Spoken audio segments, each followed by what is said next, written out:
오늘 본문 말씀의 내용을 함께 나누도록 하겠습니다. 기도하고 시작을 하도록 하겠습니다. 우리 함께 마음을 열고 주님께서 오늘 또 조명해 주시는 그 말씀을 기대하는 마음으로 함께 받기를 원합니다. 이 시간 잠깐 기도하고 시작하도록 하겠습니다. 하나님 아버지 감사합니다. 오늘 이 시간 우리가 심령이 갈급한 가운데 이 자리에 모였습니다.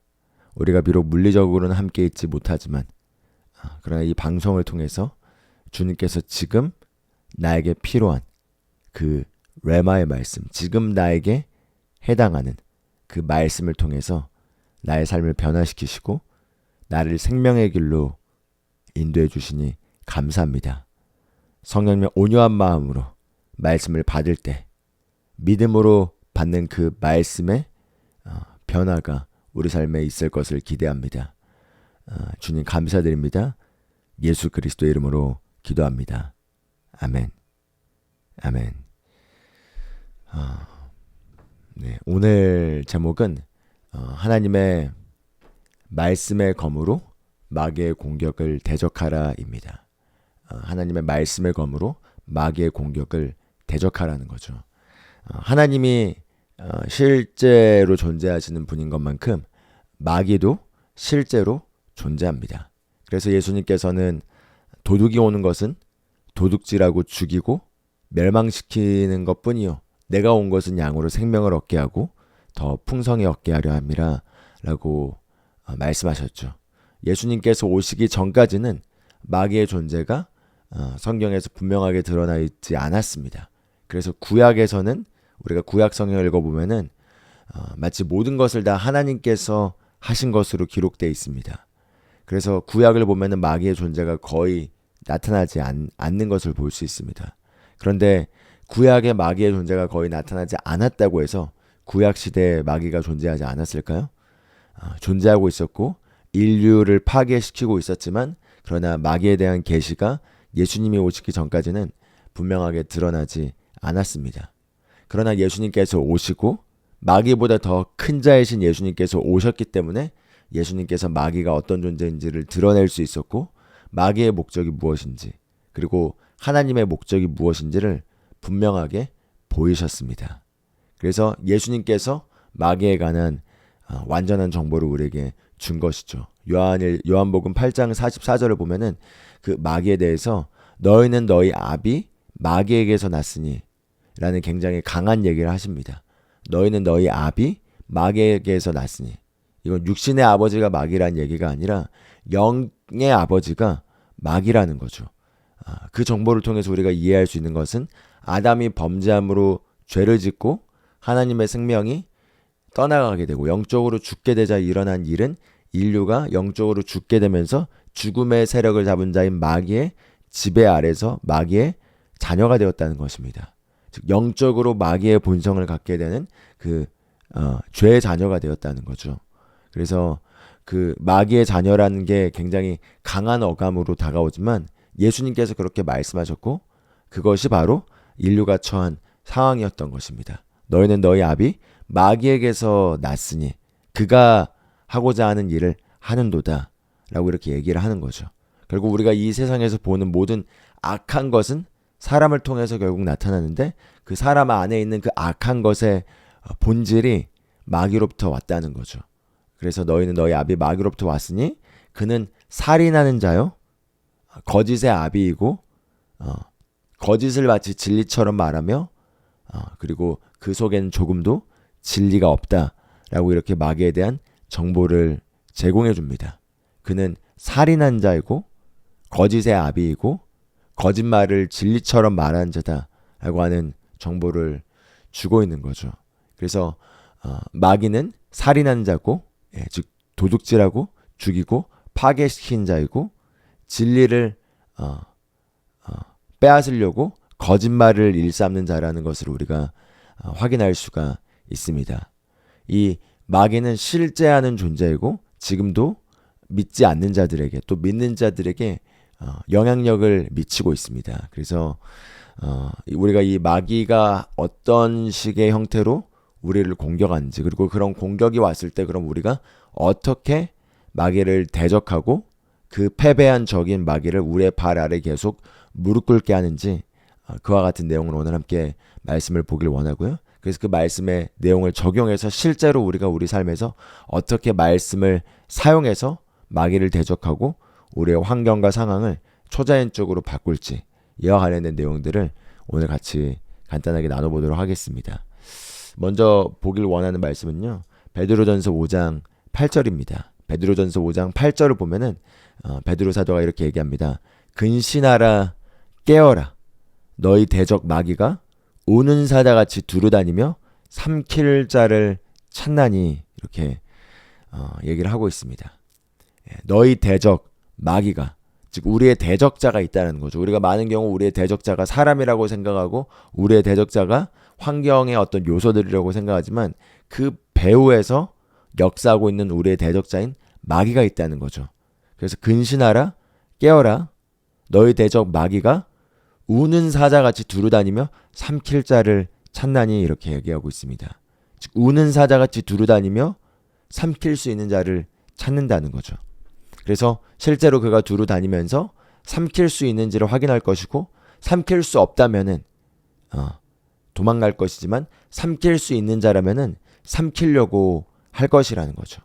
그래서 마귀가 실제로 두루다니며 삼킬 자를 찾고 삼키려고 하기 때문에 믿는 자로서 우리가 근신하고 깨어서 우리의 그리스도 안에 있는 위치를 정확하게 사수하고 믿음으로 마귀를 하나님이 알려주신 방법을 따라서 대적하고 우리가 우리의 권세를 사용해야겠습니다. 그래서 가장 좋은 예시인 예수님께서 어떻게 마귀를 대적하셨는지, 심지어 마귀는 예수님에게도 왔습니다. 즉 두루다니며 삼킬 자를 찾으려고 한다는 거죠. 여러분이 얼마나 선을 행하든지, 여러분이 얼마나 봉사를 많이 하든지, 여러분이 얼마나 좋은 사람이든지 상관없이 마귀는 두루다니며 삼킬 수 있는지를 확인할 것이고, 삼킬 수 있다면 삼키려고 올 것입니다. 그렇기 때문에 우리가 얼마나 선한지와 상관없이 우리에게 제공된 영적 무기가 무엇인지를 알고 그 영적 무기를 따라서 우리가 그것을 사용하지 않는다면은 마귀는 그 누구든 가리지 않고 공격을 하려고 할 것입니다. 그래서 그렇기 때문에 왜 선한 사람에게 안 좋은 일이 일어나지, 왜 저렇게 신앙적으로 훌륭한 사람에게 저런 어려운 고난과 어려운 안 좋은 일들이 일어나지? 라는 질문에 대한 답변은 마귀는 우리가 얼마나 선한지 안 선한지 상관없이 공격하러 올 것이라는 거죠. 그리고 우리가 결국은 바른 진리 위에 굳건하게 서서 영적 권세를 사용하는지, 그래서 우리가 근신하고 깨어서 마귀를 정확하게 대적하는지 않는지에 따라서 그가 도망가거나 또는 삼키려고 하거나 할 것입니다. 심지어 예수님에게도 와서 예수님을 삼키려고 왔기 때문에 예수님에게 어떻게 마귀가 공격하러 왔고 예수님이 어떻게 마귀를 대적했는지 우리 한번 마태복음 4장에 있는 내용을 통해서 함께 오늘 말씀을 봐보도록 하겠습니다. 마태복음 4장 1절부터 오늘 같이 이 말씀을 봐보겠습니다. 그때 예수께서 성령에게 이끌려 마귀에게 시험을 받으러 광야로 가사 40일을 밤낮으로 금식하신 후에 줄이신지라, 이렇게 얘기하고 있습니다. 지금 예수님께서 성령에 이끌려서 광야에 갔는데 그 성령께서 예수님을 이끄셔서 광야로 가신 목적 중에 하나가 바로 마귀에게 시험을 받는 것도 그 안에 포함되어 있었다는 거죠.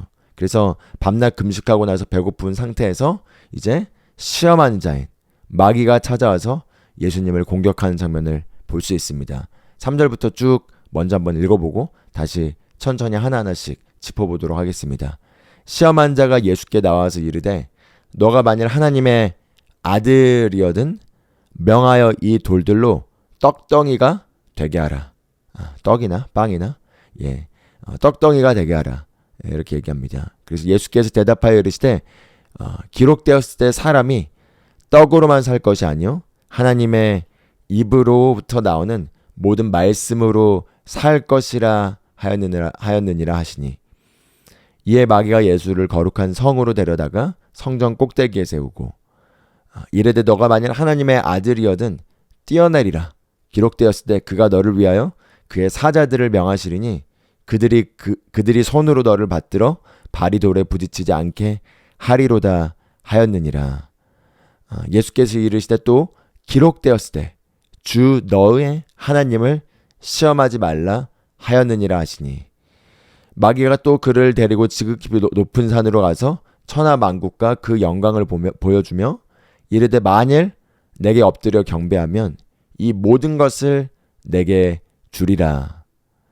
이에 예수께서 말씀하시되 사탄아 물러가라. 기록되었을 때 주 너의 하나님께 경배하고 다만 그를 섬기라 하였느니라. 이렇게 얘기하는 장면을 볼 수 있습니다. 그래서 우리가 잘 아는 말씀이지만 다시 한번 마귀가 어떤 형태로 예수님을 공격했고 예수님께서 어떤 형태로 마귀를 대적했는지를 조금 더 분석해 보도록 하겠습니다. 3절을 보면은 시험한 자가 예수께 나와서 이르되 너가 만일 하나님의 아들이거든 명하여 이 돌들로 떡덩이가 되게 하라, 이렇게 얘기했습니다. 여기서 지금 마귀가 두 가지 포인트를 공격하고 있는데요. 우리가 많이 첫 번째 포인트는 바로 이 돌을 빵이 되게 하는 것, 떡이 되게 하는 것. 그게 지금 기본적인 공격이라고 하지만 그것보다 더 먼저 마귀가 본질적으로 공격하고 있는 것이 있습니다. 그것은 바로 너가 만일 하나님의 아들이거든, 이렇게 얘기를 합니다. 너가 만일 하나님의 아들이거든. 왜냐면은 예수님께서 광야로 가시기 전에 요단강에서 침례를 받으시고 나서 하나님의 말씀을 들었기 때문입니다. 그런데 그 하나님의 말씀이 뭐라고 말하고 있죠? 3장 17절 바로 그 전장 마지막 절을 보면은 하늘로부터 소리가 있어 말씀하시되 이는 내 사랑하는 아들이요 내 기뻐하는 자라 하시니라, 이렇게 얘기하고 있습니다. 이는 내 사랑하는 아들이요 내 기뻐하는 자라 하시니라. 즉 하나님께서 지금 그 아들 예수 그리스도가 누구인지를 직접 말씀하신 장면이 나왔습니다. 이는 내 사랑하는 아들이요 내가 기뻐하는 자라. 이는 내 사랑하는 아들이요. 그러자 마귀가 하는 얘기는 무엇이냐면 네가 진짜 하나님의 아들이 맞아? 바로 정체성을 공격했다는 거죠. 네가 진짜 하나님이 말씀하시는 그 하나님의 아들이 맞아? 정체성을 공격하면서 그렇다면은 이 돌이 빵이 되게 해봐 라고 지금 공격을 하고 있는 것입니다. 실제로 너무나 많은 경우 마귀는 우리가 특히 말씀을 보고 난 이후에 말씀을 통해서 하나님이 우리가 어떤 존재인지를 말하는 장면을 보고 그 말씀을 본 이후에 우리의 환경과 상황을 통해서 그와 반대되는 것들을 보여주면서 우리에게 진짜 너가 그러한 자가 맞아? 너가 진짜 새로운 피조물이 맞아? 너가 진짜 건강한 자가 맞아? 너가 진짜 의로운 자가 맞아? 너가 진짜로 부유한 자가 맞아? 너가 진짜로 하나님 안에서 안전한 자가 맞아? 라는 그 질문을 던지면서 우리의 상황을 보여주고 왜 상황이 그럼 안 변하는데? 라는 질문으로 공격을 한다는 거죠. 예수님께 네가 진짜 하나님의 아들이 맞아? 그렇다면 증명해봐 라고 하는 이 마귀의 질문에 대해서 예수님께서는 증명할 필요가 없었습니다. 우리가 하나님의 말씀을 듣고 그 하나님의 말씀을 믿었다면은 그 말씀을 증명하려고 할 필요 없이 그 말씀을 믿으면 됩니다. 그래서 예수님은 그 말씀을 믿었기 때문에 마귀의 트랩에 기본적으로 마귀의 이 거짓말에 마귀의 그 강교한 전략에 꾀임을 당하지 않았다는 거죠. 기본적으로 예수님은 하나님의 말씀을 받아들였고 이는 내 사랑하는 아들이요 라는 그 말씀에 대해서 그것이 진짜인지를 확인하려고 할 필요가 없었습니다. 마찬가지로 우리가 하나님의 말씀을 통해서 그 말씀에서 우리가 누구인지에 대한 그 정보를 받았다면은 그 정보를 있는 그대로 우리가 받아들이면 되지 진짜 그런가? 라고 그걸 증명해 보려고 할 필요가 없다는 거죠. 그리고 예수님께서 뭐라고 반박하신지를 잘 주목하길 원합니다. 예수께서 대답하여 이르시되 기록되었을 때 사람이 떡으로만 살 것이 아니요 하나님의 입으로부터 나오는 모든 말씀으로 살 것이라 하였느니라 하시니, 이렇게 얘기하고 있습니다. 예수님께서 무엇보다도 지금 말씀을 인용하고 말씀을 사용하고 있는 거죠. 기록되었을 때 말씀이 육신이 되신 예수님이시자 하나님의 아들이시고 하나님께서 육신으로 오신 그 예수 그리스도께서 마귀를 그냥 대적하는 것이 아니라 말씀을 인용하면서 말씀으로 반박을 하고 있다는 것입니다. 기록되었을 때 사람이 떡으로만 살 것이 아니요 하나님의 입으로부터 나오는 모든 말씀으로 살 것이라 라고 얘기를 하면서 사람은 물질적인 존재가 아니라 영적인 존재이자 그 영적인 존재로서 하나님의 말씀을 따라서 살아야 될 것을 얘기하면서 마귀의 그 교묘한 질문에 반박하고 하나님의 말씀을 사용해서 지금 대적하고 있는 걸 보여주고 있습니다. 그래서 마귀가 지금 두 가지 포인트로 공격을 했는데 첫 번째 포인트는 바로 그 하나님의 말씀을 바로 들은 것에 대해서 그 말씀을 의심하게 하는, 진짜 네가 하나님의 맞아? 하나님의 아들이 맞아? 이와 같이 공격을 한다는 거죠.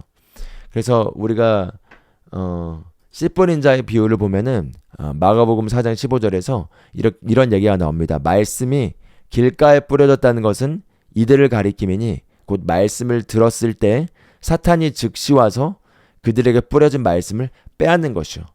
여러분, 그래서 사탄이 무엇보다도 첫 번째로 우리에게 공격하는 것은 말씀을 빼앗는 것입니다. 말씀을 빼앗는 것입니다. 왜냐하면 말씀이 우리의 심령 안에 떨어져서 우리의 영 안에 계시되어 자리 잡기만 한다면은 그 말씀이 우리의 환경과 상황을 변화시킵니다. 하나님이 진짜 우리에게 하길 원하시는 것은 환경과 상황을 바꿔주는 것이 아니라 당신의 말씀을 우리의 영 안에 심는 것입니다. 왜냐하면 말씀이 우리의 영 안에 심겨지기만 한다면은 그 말씀을 통해서 우리의 영적 세계에서 변화가 일어나게 돼 있고, 영적 세계에서 말씀으로 일어난 변화는 영원한 변화로서 우리의 삶에 영향을 미치기 때문에 마귀가 무엇보다도 두려워하는 것은 말씀이고, 그 말씀을 빼앗는 것이 바로 마귀가 하는 첫 번째 일이라는 거죠. 그렇기 때문에 이런 영적 자리에서 말씀을 듣거나 또는 성경을 읽고 말씀을 공부하거나 하는 그런 말씀을 보는 시간에 항상 주의해야 될 게 무엇이냐면, 내가 지금 이 말씀을 본다고 보는 것이 아니라 이 말씀을 보려고 할 때 항상 마귀가 와서 그 말씀을 빼앗으려고 한다는 거죠. 빼앗으려고 하는 것에 있어서 우리의 집중력을 방해하는 것도 마귀의 하나의 전략이지만, 또 우리가 말씀을 들었을 때 우리의 경험을 통해서 그 말씀이 해석되는 것입니다. 그럼 어떤 말씀을 들었을 때 우리의 경험이 그 말씀과 일치하지 않고 안 됐던 경험들이 있게 되면은 그 안 됐던 경험들이 즉시 말씀을 재게 되면서 내 저울로 말씀을 재고, 그래서 내 경험에서 그 말씀이 이루어진 적이 없기 때문에 이 말씀이 정말 되는 게 맞아?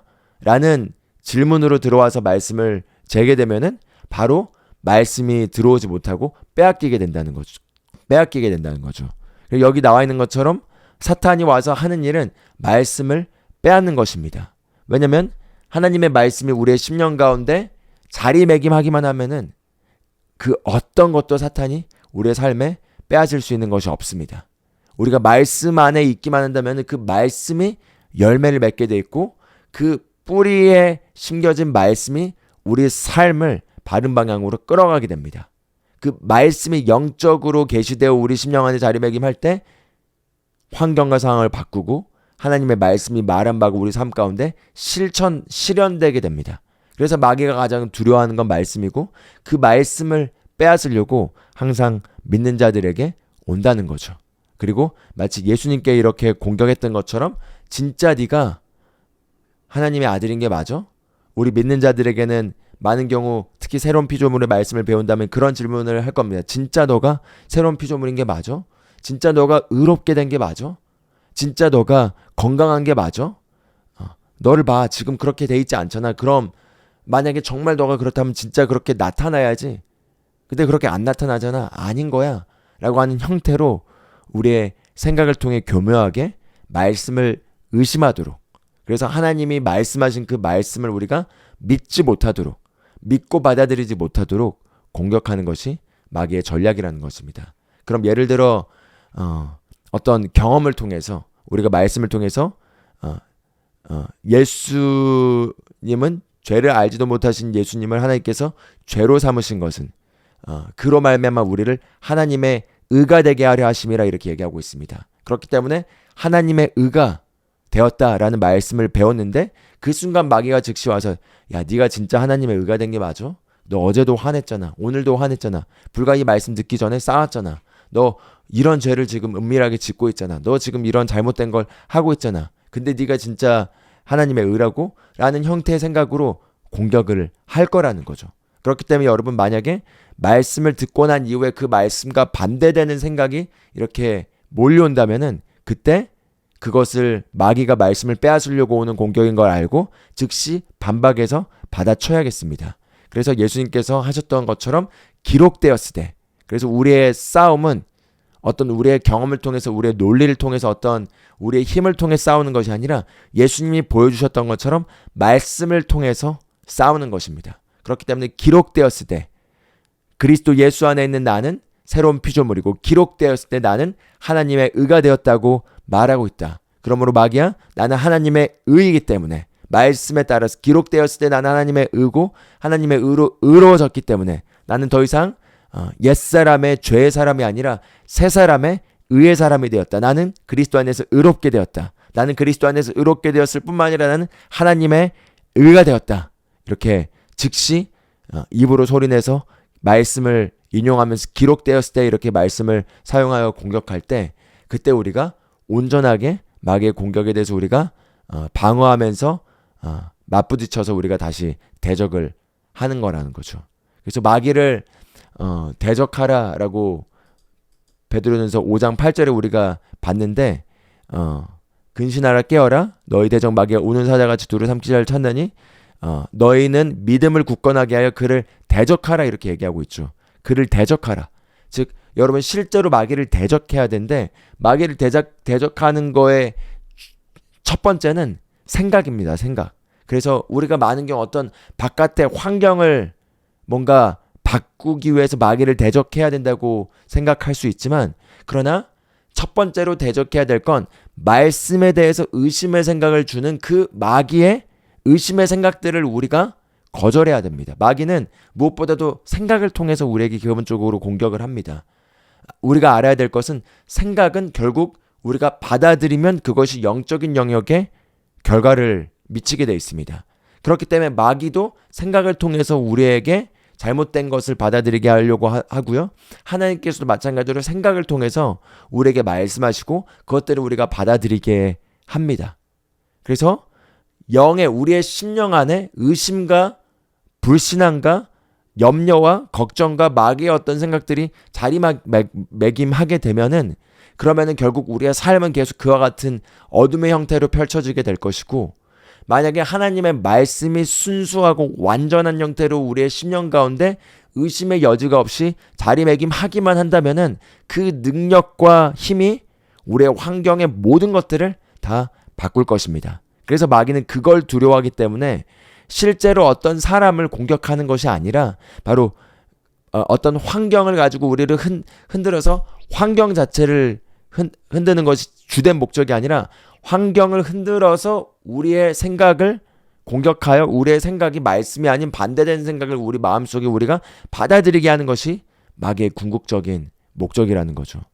그래서 우리가 말씀을 사용해서 이렇게 마귀를 바로 대적하고, 그리고 순수한 그 하나님의 말씀을 우리가 믿음으로 받게 되면은, 그러면은 그 말씀이 심령 안에 들어왔을 때 하나님과 우리가 연결되게 돼 있고, 그 연결된 하나님의 능력이 우리 삶 가운데 흐르게 돼 있기 때문에 마귀가 어찌할 수가 없게 되는 것입니다.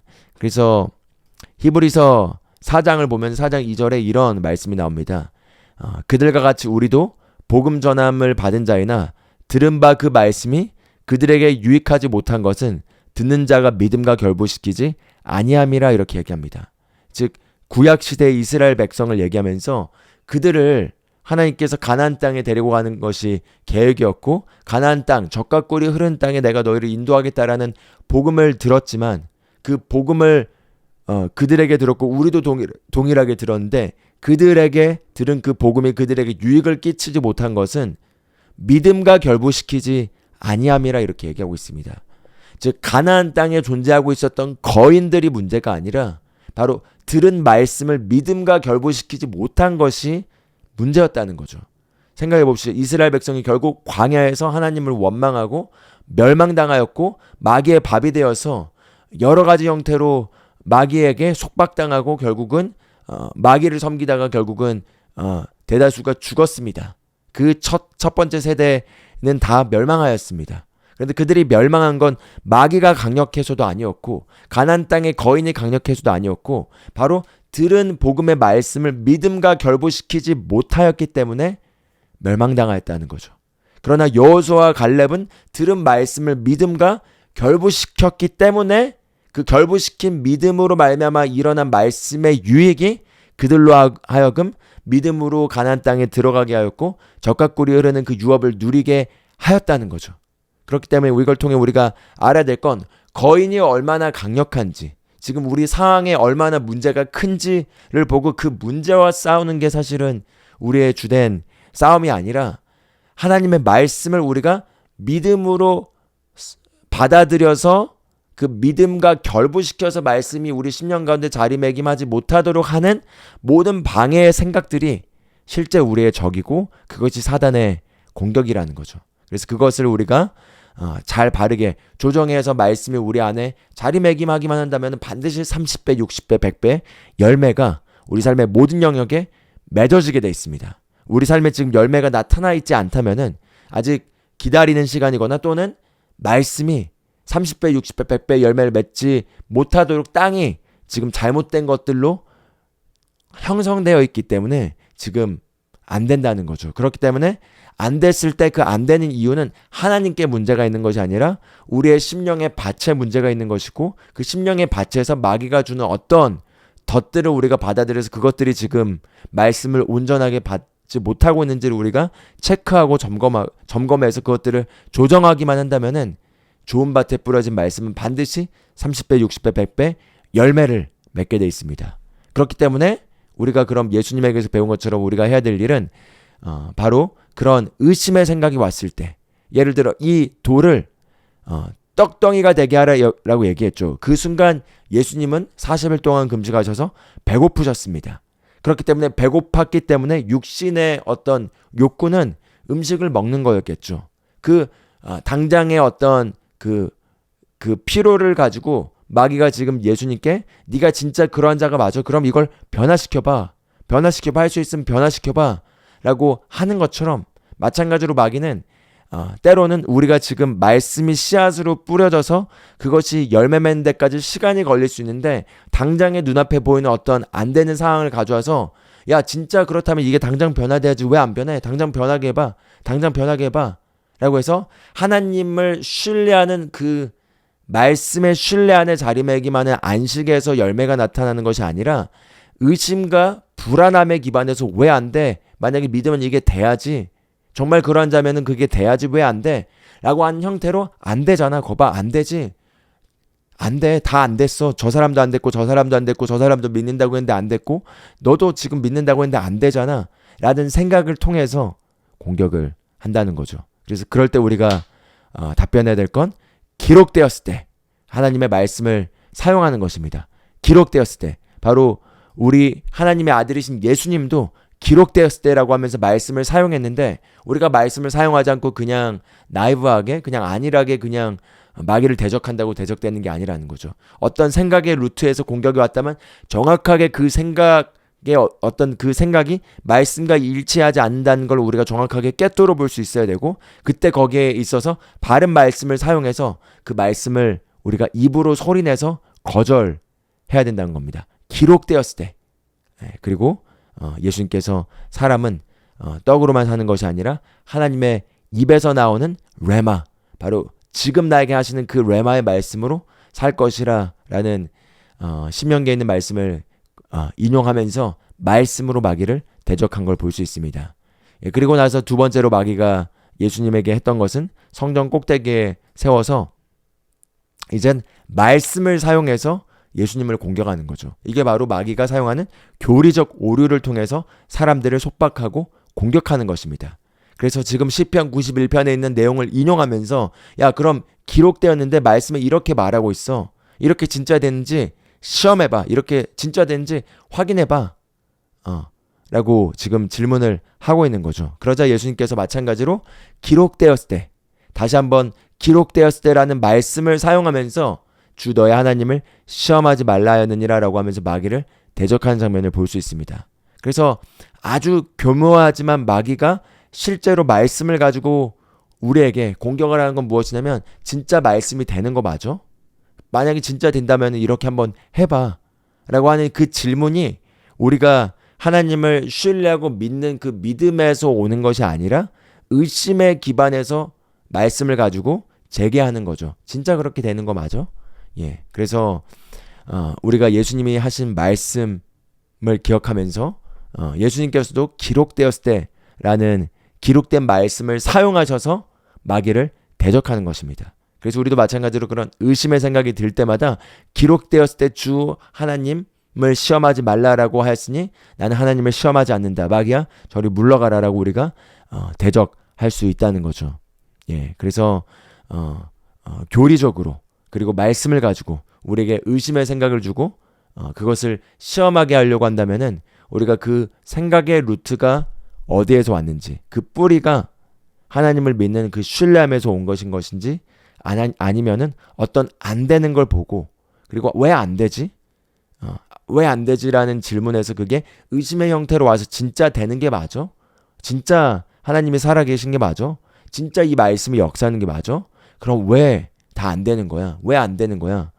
그게 된다면 이게 해야지라는 형태로 오는 생각이라면은 우리가 그것이 의심의 형태라는 걸 알아차렸을 때는 말씀을 사용해서 의심을 거절하는 것입니다. 말씀을 사용해서 의심을 거절하는 것입니다. 예, 그래서 그렇게 볼 수 있고요.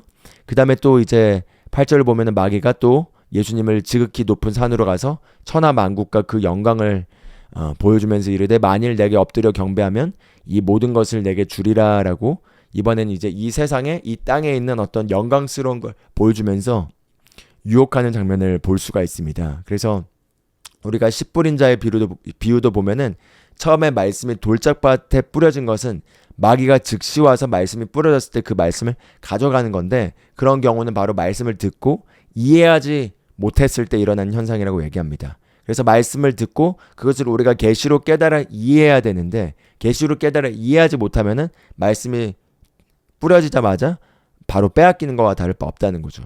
그런데 이제 그 다음에 말씀이 돌짝밭에 뿌려진 거, 즉 그냥 길가에 뿌려진 게 이제 마귀가 즉시 가서 말씀을 빼앗는 것이라면은 돌짝밭에 뿌려지거나 또는 가시덤불에 뿌려져 있거나 이 두 케이스 모두 열매를 맺지 못하는 건 똑같습니다. 그런데 하나는 말씀을 기쁨으로 받아서 즐거워했는데 그 말씀으로 말미암는 시험이 왔을 때 즉시 염려하고 근심하여 그 말씀으로 말미암는 시험에 견디지 못하고 포기하는 자를 얘기하고 있고요.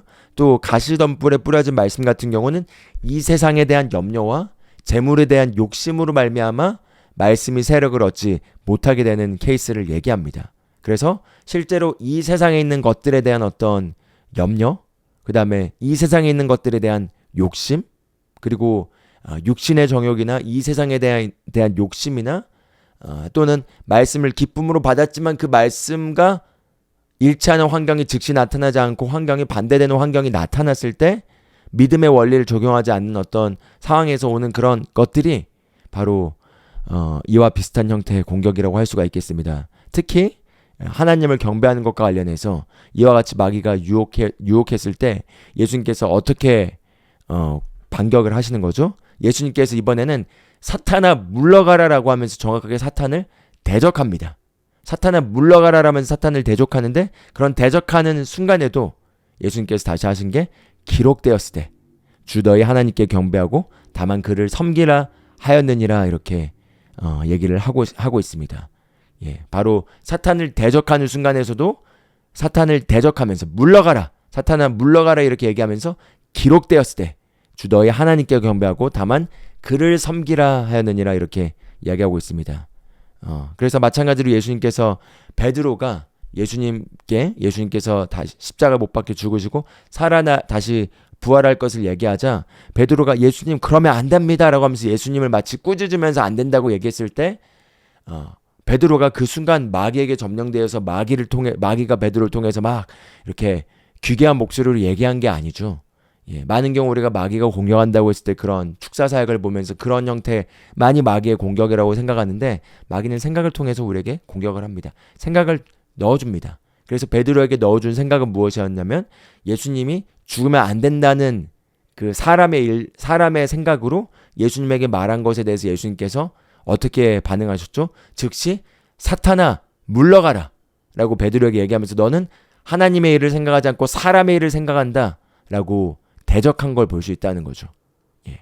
그렇게 사탄은 교묘하게 생각을 통해서 우리에게 계속해서 공격을 하는 것이고요. 그래서 그 사탄의 공격을 우리가 알아차리고 그것을 대적하는 유일한 방법은 말씀의 정확한 칼날을 가지고 그 말씀으로 우리가 대적을 하는 것입니다. 그래서 마귀는 정말 교묘한 자이기 때문에 우리 창세기 3장 1절과 4절, 5절에도 나온 것처럼 여기 이렇게 얘기합니다. 뱀은 여호와 하나님이 지으신 들짐승 중에 가장 강교하니라. 강교하다는 게 사단의 속성이라는 거죠. 그래서 뱀이 여자에게 물어 이르되 하나님이 참으로 너희에게 동산 모든 나무의 열매를 먹지 말라 하시더냐 이렇게 얘기합니다. 하나님께서 동산에 있는 열매 중에 선과 악을 알게 하는 나무의 열매는 먹지 말라라고 한 걸 가지고 아주 교묘하게 이것을 바꿔서 마치 하나님이 나쁜 분인 것처럼 묘사를 하죠. 하나님 참으로 너에게 동산 모든 나무의 열매를 먹지 말라 하시더냐? 라고 하면서 아주 교묘하게 말씀을 섞어서 하나님을 안 좋은 분으로 묘사하고 무언가 하나님이 감추고 해주지 않는 분으로 이것을 묘사하면서 말씀을 교묘하게 바꿔서 물어보고 있습니다. 그렇기 때문에 마귀는 그런 형태로 항상 우리에게 공격을 한다는 거죠. 그리고 나서 이제 4절에 보면은 뱀이 여자에게 이르되 너희가 결코 죽지 아니하리라 라고 말씀에 반대되는 거짓말을 진리인 것처럼 얘기를 합니다. 하나님께서 분명 이걸 먹는 날엔 죽으리라 라고 얘기했는데 결코 죽지 아니할 거야 이렇게 얘기하는 거죠. 마찬가지로 마귀는 지금도 괜찮아. 죄를 지어도 돼. 죄를 지어도 괜찮아. 죄를 지어도 크게 달라질 거 없어. 괜찮아. 라고 우리를 유혹합니다. 말씀에 나와 있는 바대로 믿는 것이 아니라 그렇게 안 돼. 그냥 다 망했어. 그냥 되는 거 없어. 그냥 포기해. 안 돼. 그렇게 안 된다니까? 라는 식으로 이렇게 말씀을 대적한다는 거죠. 그리고 그 마귀가 주는 그 음성과 생각을 우리가 받아들이게 되는 순간 어떤 일이 일어나는 거죠? 이브가 그걸 받아들인 순간 여기 5절은 이렇게 계속 또 공개하고 있습니다. 그것을 먹는 날에는 너희 눈이 밝아져서 하나님과 같이 되어 선악을 알 줄 하나님이 아심이라 라고 거짓말을 하고 있습니다. 그걸 먹는 날에는 너희 눈이 밝아지는 게 무엇이죠? 죽음의 영역에 밝아지는 거죠. 파괴되는 것에 밝아지는 것입니다. 그런데 좋은 것으로 포장을 하는 거죠. 너희 눈이 밝아져서 하나님과 같이 되어 이미 아담과 이브는 하나님의 형상을 따라 하나님과 같은 존재로 지음받은 자들이었습니다. 그런데 하나님과 같이 되어서 선악을 알 줄 하나님이 아시기 때문에 먹지 말라고 하지만 먹어. 안 죽어. 괜찮아. 먹으면 넌 더 뛰어나게 돼. 이런 형태로 하나님의 말씀에 대해서 이렇게 정면으로 거짓말하는 것이 바로 마귀가 하는 일이라는 거죠.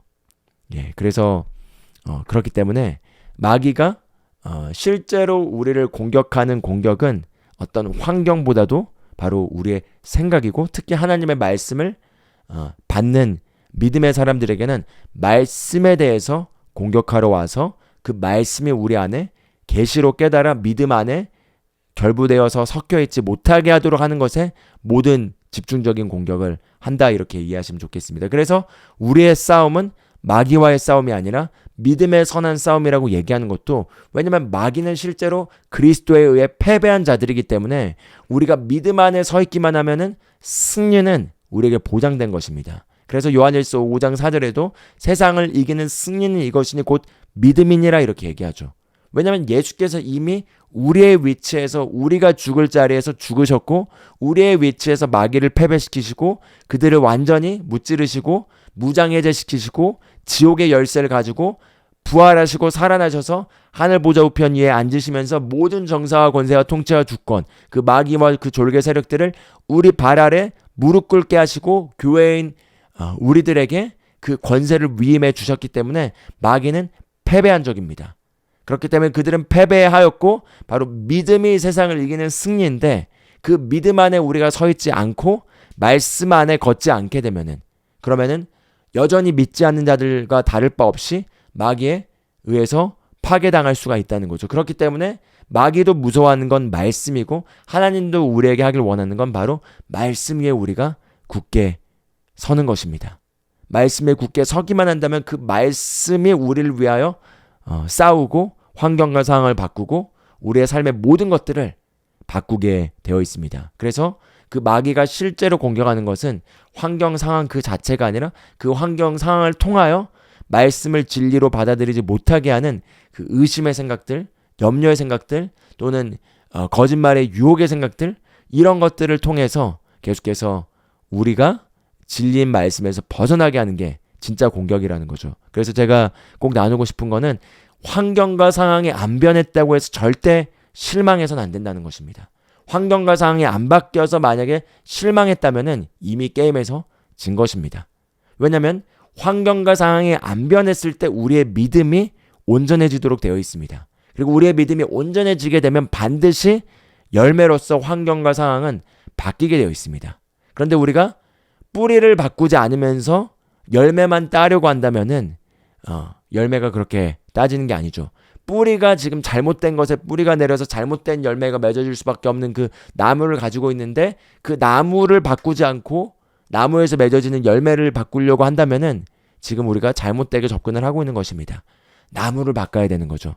바른 씨앗을 뿌려서 새로운 좋은 열매를 맺게 하는 나무가 맺어지게 해야 되는 거죠. 그 작업을 해야 되는데 그 작업을 하지 못하도록 마귀는 끝없이 씨가 뿌려진 그 씨앗을 빼앗으려고 와서 모든 온갖 거짓말과 그런 유혹의 생각들을 통해서 의심을 받아들이게 해서 우리가 씨를 뿌리고 다시 씨를 빼버리는, 씨를 뿌리고 다시 씨를 빼버리는, 또는 씨를 뿌리고 그 위에 돌들을 뿌려버리는, 또는 씨를 뿌리고 그 위에 가시덤불을 놔둬버리는 그런 일들을 하게 하는 것이 마귀의 궁극적인 공격이라는 거죠. 그래서 우리가 결국 이 마귀를 대적하는 방법은 하나님의 말씀을 사용하는 것입니다. 그래서 히브리서 4장 12절은 하나님의 말씀에 대해서 이렇게 얘기를 합니다. 하나님의 말씀은 살아있고 활력이 있어 좌우의 날선 어떤 검보다도 예리하여 혼과 영과 및 관절과 골수를 찔러 쪼개기까지 하며 또 마음의 생각과 뜻을 판단하느니 이렇게 얘기하고 있습니다. 그래서 말씀이 바로 살아있고 활력이 있는 좌우의 날선 어떤 검보다도 예리한 검이다 이렇게 얘기하고 있는 거죠.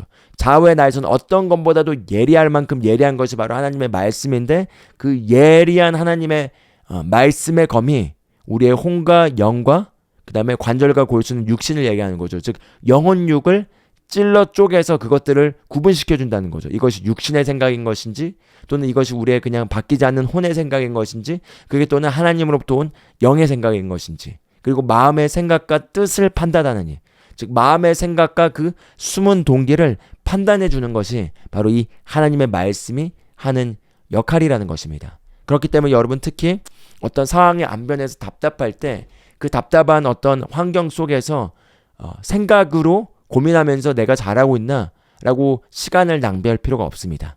만약에 답답하거나 만약에 우울하거나 만약에 지금 뭔가 상황이 안 되는 것 같아서 어려움에 직면해 있거나 흔들리거나 포기하고 싶거나 염려되거나 또는 좌절되는 그런 마음이 들 때 말씀으로 가서 그 말씀을 보고 그 말씀 안에서 바른 말씀을 찾아내서 그 말씀을 가지고 기록되었을 때 라고 선포하면서 그 말씀으로 의심하게 하는 마귀의 그런 모든 거짓말의 생각들에 대해서 정면으로 대적하고 그 말씀을 거절할 때 이 말씀이 살아있고 활력이 있어서 좌우의 날선 어떤 것보다도 예리한 그 말씀이 우리 심령 가운데 있지 말아야 될 것을 잘라내서 수술시켜서 그것들을 제거하고 도려내서 불신앙이 우리 마음에 자리매김하지 못하도록 의심이 우리 마음속에 자리매김하지 못하도록 그런 견고한 진들이 말씀을 받아들이지 못하게 하는 것들을 제거시켜서 견고한 진들을 파괴하고 그 모든 불순물들을 제거하게 하여 순수한 심령으로 우리가 말씀을 받아들이도록 하도록 하는 것에 있어서 말씀이 도울 것입니다. 그리고 이 히브리서 4장 12절의 그 문맥을 보면은 이 문맥이 우리가 어떻게 믿음 안에 걷는가에 대한 문맥입니다. 그래서 히브리서 4장 11절을 보면 이렇게 얘기합니다. 그러므로 우리가 저 안식에 들어가기를 힘쓸지니 이는 누구든지 저 순종하지 아니하는 본에 빠지지 않게 하려 함이라 이렇게 얘기하고 있는데 안식에 들어간다는 것은 그 히브리서 4장 전체를 보면은 우리가 하나님의 말씀을 믿음으로 하나님이 자기 일에서 쉬신 것처럼 우리도 안식에 들어간다 이렇게 얘기하고 있습니다. 하나님이 자기 일에 쉬신 것처럼 우리도 안식에 들어간다. 즉 하나님의 말씀을 믿음으로 받게 되면 더 이상 우리가 이 말씀이 이루어지나 안 이루어지나 의심하면서 고군분투하거나 어떻게 이걸 하려고 애쓰고 노력하는 것이 아니라 하나님이 자기 일에 쉬신 것처럼 우리도 말씀을 믿음으로 받게 된 순간 이게 되어졌다는 걸 알기 때문에 눈앞에 전혀 상황들이 바뀌지 않았다 하더라도 말씀 안에서 되어진 것을 바라보고 안식할 수 있게 된다는 거죠. 그래서 그 안식에 들어가기를 힘쓰는 것이 우리가 해야 되는 건데 그 안식에 들어가기 힘쓰기 위해서 해야 될 일은 무엇이냐면 바로 12절에 나와 있는 것처럼 하나님의 말씀을 사용하는 것입니다. 하나님의 말씀을 사용하는 것입니다. 그래서 기록되었으되 라고 예수님께서 말씀하신 것처럼 우리도 기록되었으되 여호와는 나의 목자이시니 내게 부족한 것이 없다고 말씀하셨다. 기록되었을 때 하나님께서 나의 공급자이시며 당신의 영광의 풍성함을 따라 나의 모든 쓸 것을 채워주신다고 말씀하셨다.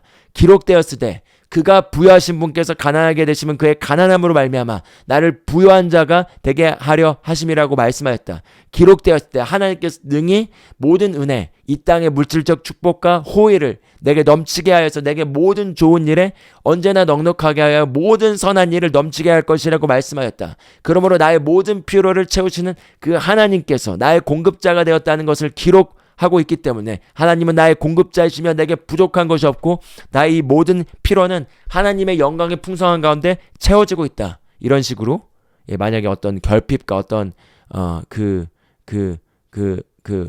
부족에 대한 생각으로 공격이 온다면 이런 식으로 우리가 대적하는 거죠.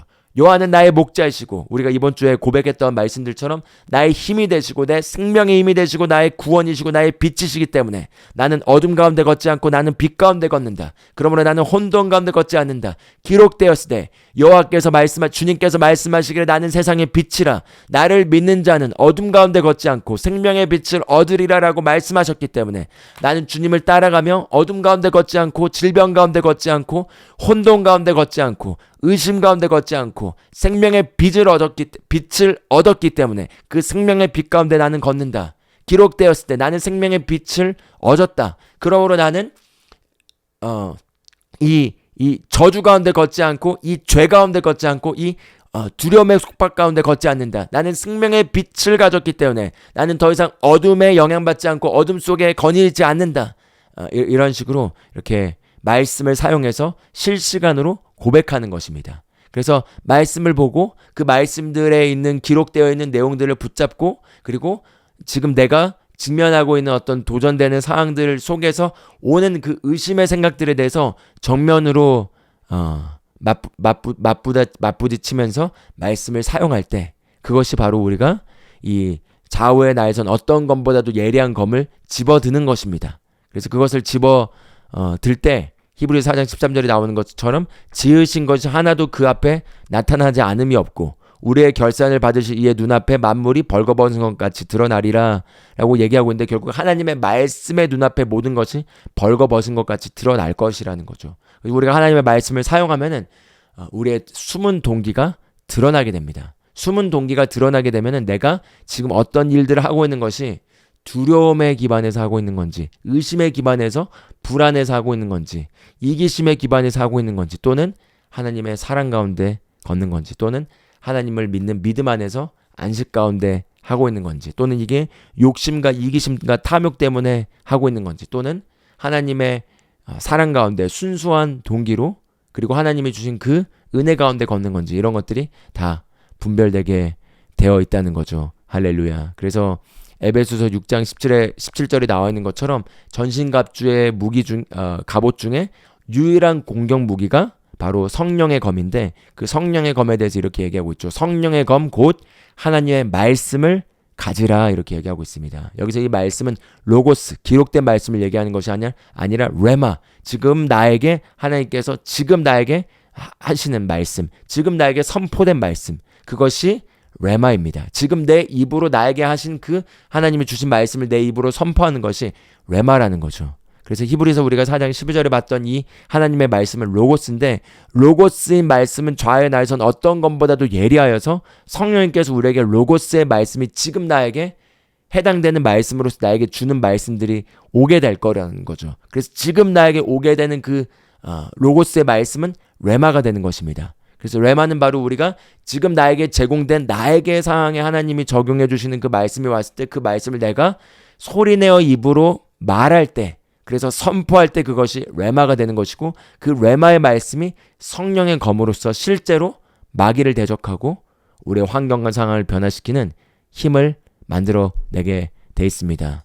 그래서 야고보서 4장 7절에 나와 있는 것처럼 마지막 이렇게 얘기합니다. 너희는 하나님께 복종할지어다 마귀를 대적하라. 그리하면 너희를 피하리라. 이렇게 얘기합니다. 마귀를 대적하라. 그럼 그가 너희를 피하리라. 그래서 마귀가 삼킬 수 있는 찾아보러 와서 여러분을 삼키려고 어떤 의심의 생각과 이런 걸 던져보고 우리의 반응을 살필 것입니다. 그런데 우리가 기록되었을 때라고 하면서 하나님의 말씀을 선포하고 우리가 바른 위치에 서서 말씀으로 그를 대적하면은, 그럼 그는 이 사람은 안 되겠다 하고 도망갈 것이라는 거죠.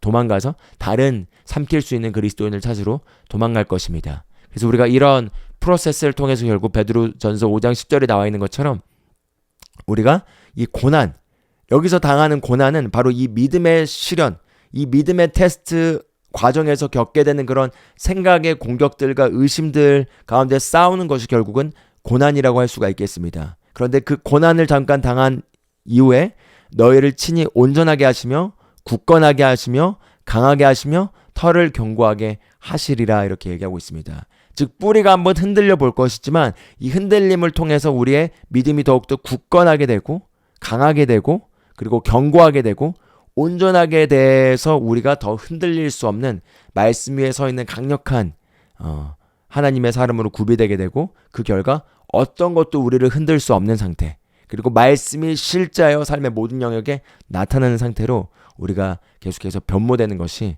바로 우리가 마귀를 대적하고 우리가 환경과 상황을 변화시키는 우리의 역할이고요. 결국 그래서 오늘 여기 봤던 말씀처럼 실제로 저와 여러분이 적용해야 될 것은 말씀을 계속해서 사용하면서 우리의 생각들을 쳐내서 모든 의심의 생각들을 쳐내고 말씀이 완전히 믿어지는 단계까지 그 말씀을 사용하는 것입니다. 할렐루야. 그래서 기록되었을 때 어느 분야든지 저희 채널에 있는 내용들을 참고하셔도 좋겠습니다. 그러나 어느 분야든지 그 분야에 대한 필요한 말씀들을 붙잡아서 기록되었을 때 이렇게 말씀하고 계신다라고 우리가 말씀을 붙잡고 반박할 때, 마귀는 우리가 말씀을 선포하기 시작하면은 성령의 검, 불의 검이 휘저어지기 때문에 뜨거워서 견디지 못하고 도망갈 것입니다. 그래서 그렇게 말씀을 사용해서 항상 승리하는 삶을 살기를 주님의 이름으로 축복합니다. 이 시간